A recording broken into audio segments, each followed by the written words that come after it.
যুদ্ধে যখন যাবেন তার আগে চিন্তা করলেন আমার নানা আমার বাবা যে এলেম আমাকে দিয়ে গেছে, যে প্রেম দিয়েছে, যে আলো দুধ দিয়েছে, যে সাফায়াত করার যে কৌশল গুলো দিয়েছে, সেইগুলো যদি আমার ছেলেকে না দিয়ে যায়, আমার ছেলের পরে কিয়ামত পর্যন্ত এটা কে লালন করবে?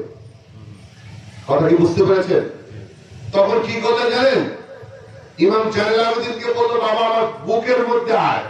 কি বললেন? বাবা আমার বুকের মধ্যে আয়। বুকে জড়িয়ে ধরলেন, বুকে জড়িয়ে ধরে সিনাত থেকে সিনায় এলেম দিয়ে দিলেন।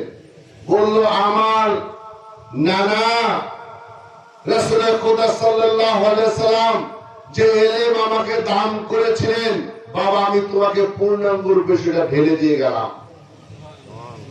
তুমি এলেমটাকে সঠিক জায়গায় সঠিক ভাবে প্রয়োগ করবে, নিশ্চয়ই নিশ্চয়ই আল্লাহ তোমার সঙ্গে থাকবেন, আমার নানাজান তোমার সঙ্গে থাকবেন, আমার বাবা তোমার সঙ্গে থাকবেন, আমিও তোমার সঙ্গে থাকবো।